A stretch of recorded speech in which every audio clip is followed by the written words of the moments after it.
Hello, guys. Good evening, wherever you're watching from. Good evening. I hope you had an amazing day. I hope it was a productive one at that. Welcome to Kreate Day 27. Day 27. And I know. The end is so close, but don't be sad because we'll definitely have more stuff this year. It's just we're just done with 1 month and we have a couple more to go. So cheers to getting better, cheers to constant improvement.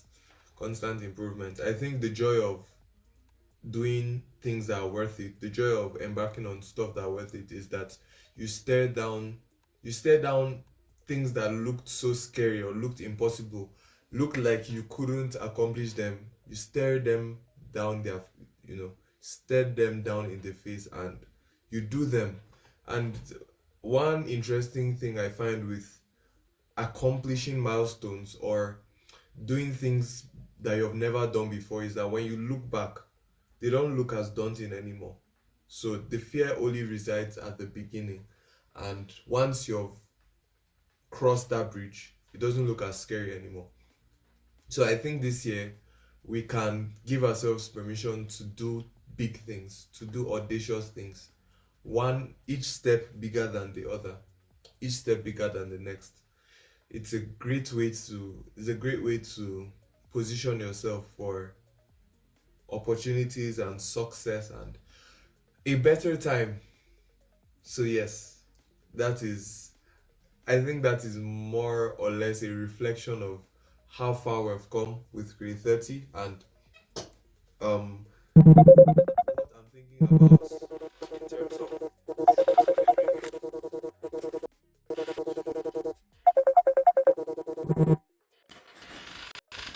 sorry about that. Alright. So that's more or less what's running to my mind. So today's topic is a very powerful one, and I think what makes it particularly interesting to me is the fact that for the longest time is one idea that I've really grappled with. Is an idea that I have had a lot of conversations about. I have done in-depth research. Whoosh. It's a conversation that is very, very, very, very dear to me. When I was in, when I finished high school initially, um, I was so I was grappling with this idea of productivity. I started watching a couple of YouTubers that were talking about productivity, and the whole idea of productivity really intrigued me. I wanted to know how do you, okay, I wanted to know how do you maximize your time? How is it that there are people that seem to be doing crazy stuff, they have crazy amount of output, like someone like person that just comes to my head, Pastor Emmanuel Iren. I was just on Instagram today and I saw his post how his movie What About Us was the first faith-based movie in Nigeria to gross 100 million naira. I think it's naira, I'm not sure, but 100 million, or is it viewers or naira? Probably viewers, I don't know. 100 million, right? And the best it was the best he had a couple of awards, like up to 5 awards, right, just from the same movie. And I'm thinking that this person's life work is not movies, right? He is engaged in other things, right? He's engaged in ministry. He has a very fantabulous ministry and books, and just to name a few, right? So there are a couple of people like this that we see from time to time that seem to be doing more than the average person. I'm like, how does his day go? Like, does he do like 1,001 things in a day? And these kind of thoughts kind of always come to my mind. And especially then, so back to where I was always very interested in this thing called productivity. So he led me to do a lot of deep studies, and boy oh boys, I found out so much. And I think it's an idea that I keep falling back to. There was a point where my channel was basically about productivity, but we have pivoted a bit, but it's something that is relevant across all spheres. So today we're talking about time management, and I think time management is best distilled into separate um two separate frameworks or two separate ideas, which is the philosophy and the tools, right? Philosophy and frameworks. So when we talk about time management is first of all an idea, is first of all something that um is first of all, in my opinion, a philosophical idea, right? Philosophical, not to sound too deep, but just something that is more cerebral, something that first of all stems from a thought process and a discourse, and then it permeates into the rest of your life, right? And it's something I find particularly interesting. My dog only barks when it's time for Kreate. I think he wants to join Kreate. Oh, let me monitor the sound and see. That means you're hearing it very well because I can see the audio levels going crazy. Okay, let me try and do my daily shouting. So I'll see if he responds to me.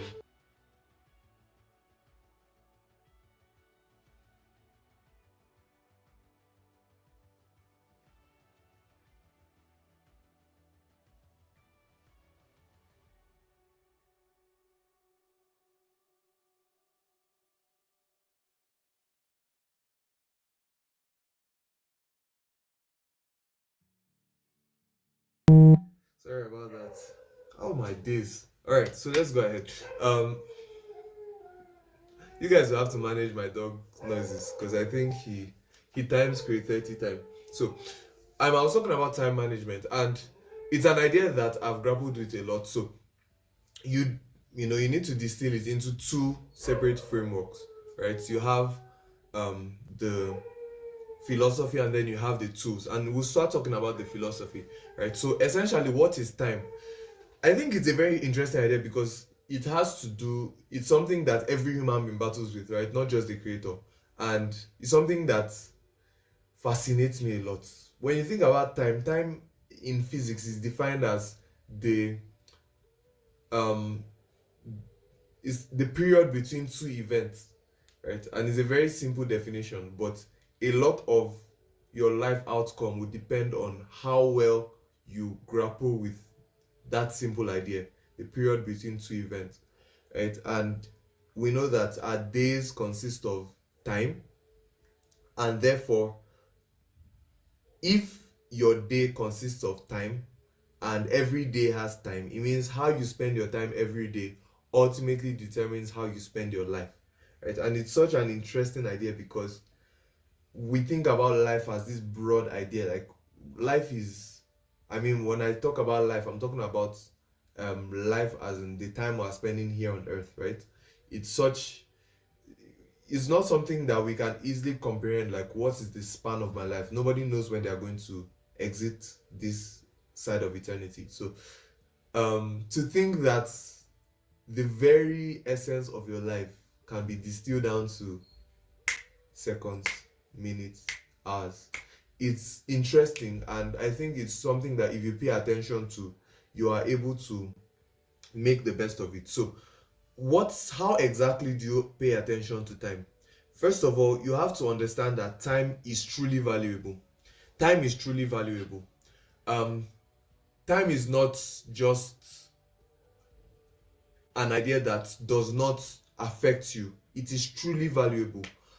It's valuable not just in the sense that um if you waste time, you're essentially wasting your life. It's valuable in the sense that you can trade time for other things, right? That are valuable. For example, if someone comes into the world and starts from scratch, starts with $0, zero naira in their account, right? They essentially might not have any other thing to trade with apart from time, right? So how would this person trade? This person will first of all trade time for knowledge, right? um you can trade time for knowledge. So that means you spend time studying, you spend time practicing stuff to gain mastery in a certain field, and once you gain mastery, you can then trade knowledge for money, right? And then money for other valuable things that you want to spend your money on. On the flip side, you could also trade time for relationships, right? So you could, but then it still boils down to knowledge because you need to know how to make those relationships, right? So time, knowledge, relationships that gives you access, that paves way to create opportunities to make money. So when you think about time, you have to understand that time is truly valuable, right? So when you spend time doing things that are not very much aligned with how you would like to spend your life, you have to know that what you're throwing away is something that is truly valuable. It's not just it's not there's a way this current dispensation and the way social media and our screen time has made time seem so invaluable. Not invaluable, that's not the word. So not valuable. Can't think of what's the prefix that you would make it the opposite. It's not unvaluable, it's not invaluable, it's not disvaluable. So not valuable, right? So but we have to reframe and understand that time truly is valuable. It truly is valuable. So when you understand that time is valuable, understand that the value you place on time can be scaled, right? Meaning, what that means in essence is that it is possible to spend time doing work, right? Okay, let me put it this way. If you have somebody named Adam and somebody named Fred, and two of them have equal time, right? They have 24 hours. It is possible for Fred and Adam to work the same number of hours, but Fred has more results than Adam. Do you get what I'm saying? It's possible for both Fred and Adam. Is it breaking? Right. It's possible for both Fred and Adam to work the same number of hours, but still have different results, right? So that means it is not just about how much you work, but it's about what exactly you are doing in the time you are working. Do you understand? So when I'm talking about time management for Kreate, I'm leaning towards work, right? Because we're talking about the work aspect of creating in general, right? So work is not the only thing you use your time to do, right? You use your time to build relationships, relationship with God, relationship with human beings. Use your time to do other things, but I'm focusing now on work, right? So so understand that time is valuable. Understand that the time you spend, what you spend your time on matters, right? Then understand that everybody has equal amount of time, so therefore what you spend your time on is not a matter of is a matter of priority. I'll put it that way. What you spend your time on is a matter of priority, right? Meaning that if you have a wife and kids and you are not spending time with your wife and kids, it's not a matter of having less time, it's a matter of priority. It means you're prioritizing something else over a thing, right? So anything you don't have time for, it means you don't prioritize it. Anything you prioritize, it means you create time for it. And how do you create time for it? By making sacrifices, right?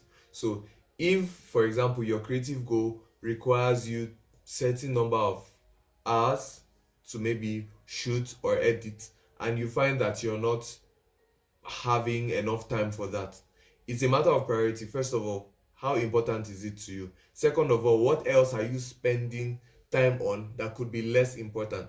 What else? Where else can you take out some time? Where else can you shave off some time?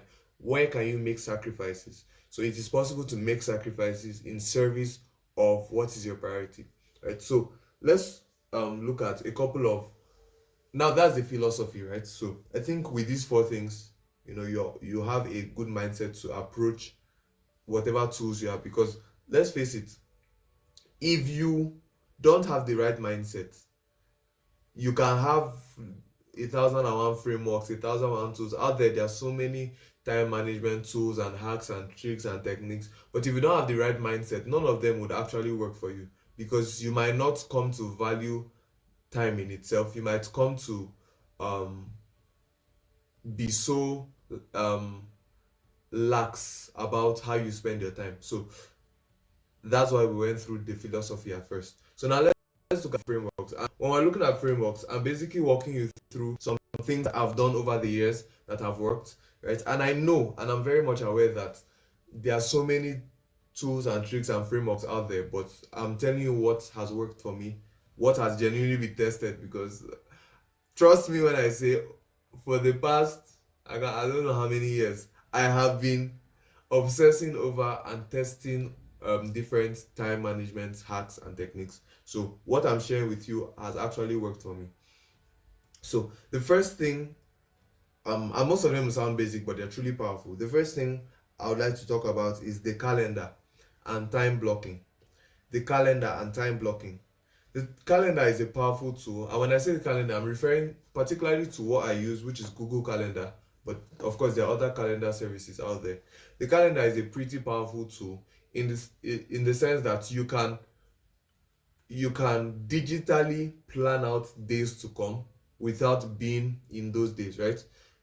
Without the calendar, if you wanted to say, I will do something on Thursday 2 weeks from now, you would have to find a way to remember. You have to keep a mental note and maybe write it down somewhere that you probably wouldn't see. But with the calendar, especially if you check your calendar every day, you can schedule something for next year. And once the day reaches, you're going to see it listed on your calendar. So this is what makes the calendar a very powerful tool, right? But I've tried to use the calendar many, many times. Right? There are periods where I stop using the calendar, I come back to use the calendar, I stop using the calendar, I'm back and forth.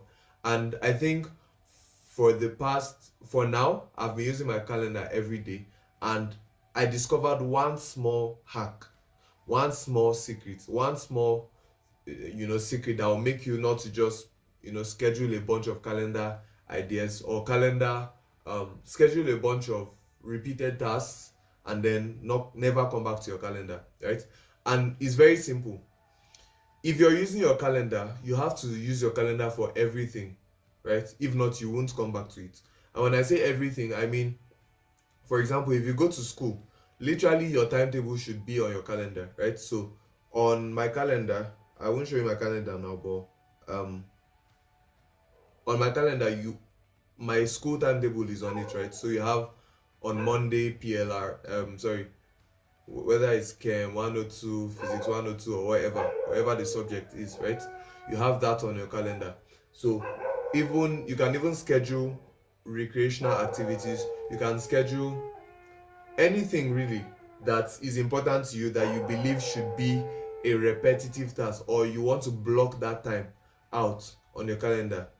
You can schedule ahead of time. So if you want to maximize, what is this dog's problem?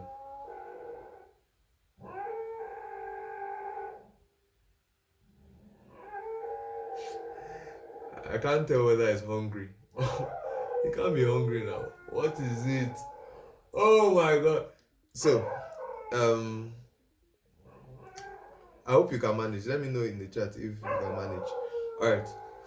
So for you to use the calendar and for it to be truly powerful, you have to put in everything, right? That's if you choose to use the calendar. So like I said before, if you have shoot day on Saturday like I do, you have to literally put it in the calendar and put it as a repeating task, right? Meaning every Saturday it will come up that time is shoot day, right? And you're not just going to schedule your creative tasks on it. Why? Because you forget, right? So you put other things on the calendar so that you keep checking back, so that every morning you have to check your calendar to see what you have, right? And a good place to start is your school timetable. If you have other work activities, you put them on your calendar. If you have business activities, you put them on your calendar, so that everything is in one place. And because everything is in one place, you keep coming back. So that's basically what I did to be able to maximize the use of my calendar. Let me see. I'm trying to read the chat. It's fine by me. All right. So, but that's basically the calendar. So, the next thing I want to talk about is the to-do list, right? So, when we talk about the calendar, let me see if I can share my screen and show you something. All right. My screen is not. Is the screen available now? I'm unable to share my screen now, but I would say this.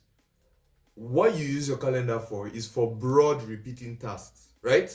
For example, if I know that every Thursday, like today is Thursday, right? Yes. Am I correct? Yes. Very good. and I edited today, right? Because every Thursday is basically my editing day, right? So if I know that every Thursday by a certain time I want to do a certain task, right? It's a broad repeating task. It's not very specific. It's broad and it's blocking, right? That's what I use my calendar for. But the to-do list is actually used for nuanced tasks, right? So for example, when you wake up in the morning and you want to decide what do you want to get done today, the to-do list is a very good task, because I found out that personally, on days that I don't write a to-do list, I tend not to. If it's not written down, you can't track it, and if you can't track it, you can't hold yourself accountable. Do you understand? So the idea is not to just put 1,001 things on your to-do list, but to write specific things. Generally, you want to write like maximum 5 things, right? So 4 to 5 things, things that would move the needle. When I say move the needle, things that would matter. So this is where what you do matters, right? Not just being busy. So you have to put things that would actually move the needle. What can you do today that would actually take you a step in the direction of your goals, right? So things that move the needle, you have to put things that are measurable, right? So you have to know, okay, how do you know that you're done, right? So putting things on your calendar like, oh, I want to, what's an example? I want to study. That's too broad, right? So on your to-do list, you should put things that are more specific.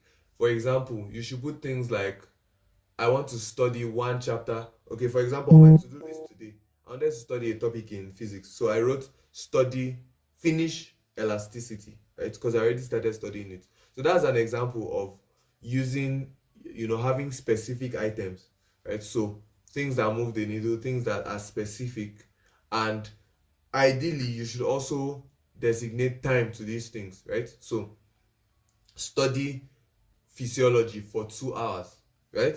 You can even give the time from 12 p.m. It's not every time you might have an idea of exactly how your day might go to put specific times, but as much as you can, you put specific times, right? So study physiology by 2 p.m.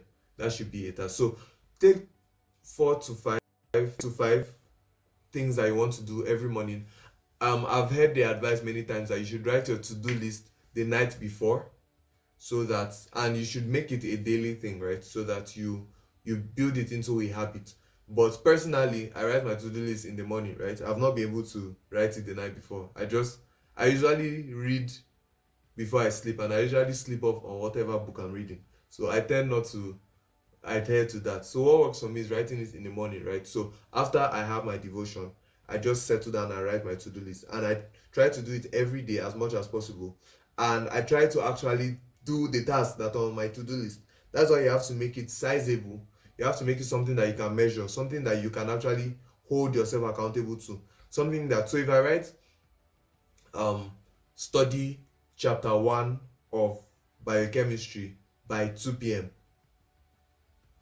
right? I can even add things like 1 hour, right? So very specific. The more specific, the better. Once it's 2 p.m., if I am busy, if what I was doing by 1 spills into 2, it's possible, but I'll try to round up quickly and then start that task I said I would do, right? So, just the to-do list is a great tool for accountability, because you need accountability. Definitely, you need accountability. You can get accountability from others, but you can also hold yourself accountable through the to-do list. So now the next one I'll talk about is very, very, very, very, very important, and it helps with, especially with periods where there are periods in my life where there is a certain drive, there is a certain motivation. It's very special, and 1,001 things that I could do would be coming to my mind, right? 1,001 things that I need to do, right? And my life is very, very multifaceted, meaning that I'm involved in multiple things at the same time. And I don't know whether that is how God designed me, but I just find that in most cases, I find myself in a place where I am multifaceted, meaning, for example, in this period of my life, I'm doing school, right? I'm focusing on Isaac the Creator. I'm focusing on work. I'm also focusing on Christ culture, a couple of things. So, and church, right? Service in church. and so multiple facets. So it is possible for me to have multiple things that I want to do at the same time, right? Like right now I need to send a DM to a social media guy in church about something. I need to ensure something is ready for Saturday meeting at TK. I need to finish editing my all this stuff, right? So the next framework I'm going to tell you is how to actually break through, or not break through, how to sieve through everything you have to do so that you ensure that you're doing the most important thing. Because highly successful people are not necessarily people that are extremely busy, but people that do work that actually matters, right? So the next thing I'm going to tell you about is the Eisenhower matrix. It's called the Eisenhower matrix. So I'm going to share my screen in the next few minutes. Oof. The Eisenhower matrix. Right. So give me a second to share my screen, please.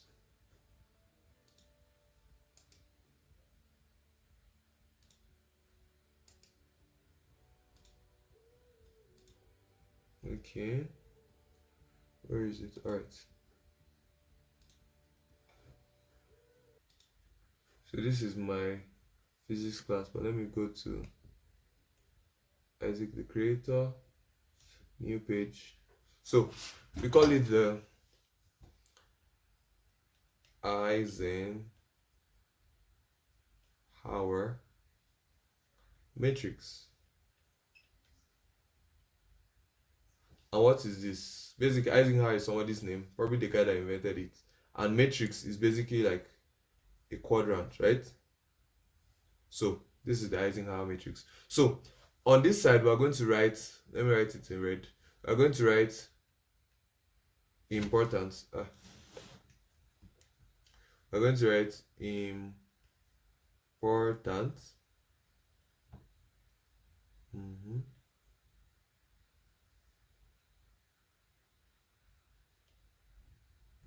So important, here we write not important.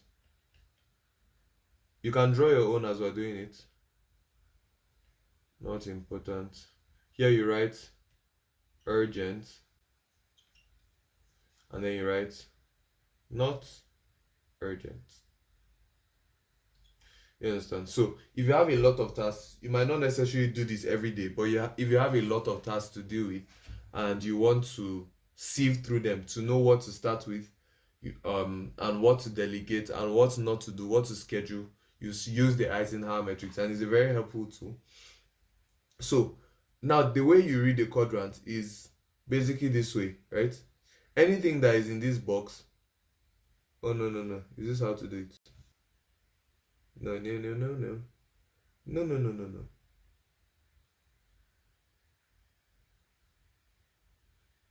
All right.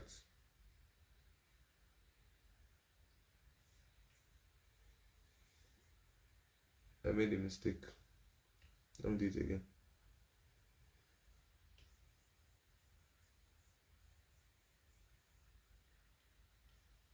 Right. So basically, your quadrant will have something like this. Yeah, these are the quadrants to be. So you're going to write let me use red.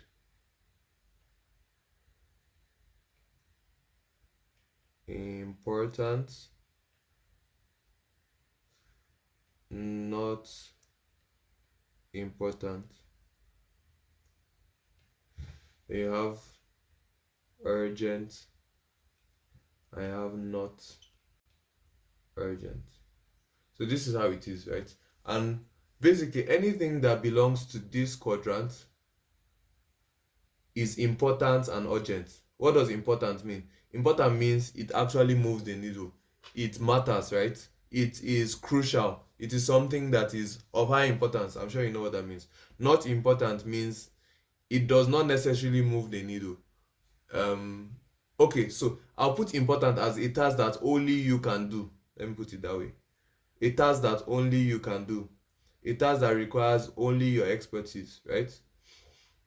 Not important is a task that anybody can do, right? For example, um, emptying the trash. Anybody can do it. It doesn't have to be you. But for something like important, let us say you are a PR specialist and you have to write a particular um, news headline for something. I don't know what PR specialists do. But basically, you are so specialized in it that it's only you that can do it. Nobody else can do it. But not important can be something like responding to emails, right? Anybody can do it. So urgent means it is a pressing need. It has to be done now, now, now. Over time. Almost done. Not urgent means it is not a pressing need, right? So here's the rule of thumb. Anything that is in this quadrant, important and urgent, you do it now. Anything that is in important but not urgent, that means only you can do it but it's not urgent, you schedule it. So back to the calendar. Schedule it. Anything that is in urgent but not important, that means it's a pressing need but it's not important, anybody can do it, you delegate. And anything that is not urgent and not important, so it's not a pressing need and it's not important, drop it. So this way you can focus on the tasks that matter the most. I'd have loved to go deeper into it, but we are over time. Thank you so much for your time. I hope you learned something. Time management is a very, very crucial part of being a creator, and I think there are a lot more in-depth tutorials online, but it starts from the mindset, right? It starts from understanding that time is valuable and that what you do with every time matters, right?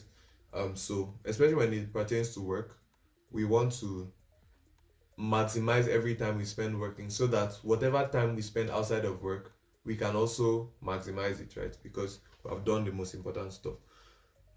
See you tomorrow. Tomorrow we start a new series. We'll start a series on monetization. So you want to invite your friends, your family, and we're talking about money tomorrow. And it's going to be a very interesting one. I would see you on the next one.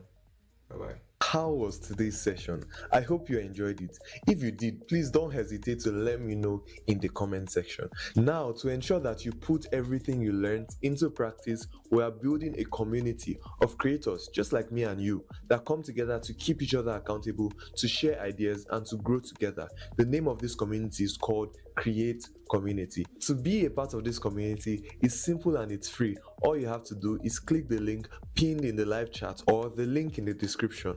Thank you so much and see you tomorrow. Bye.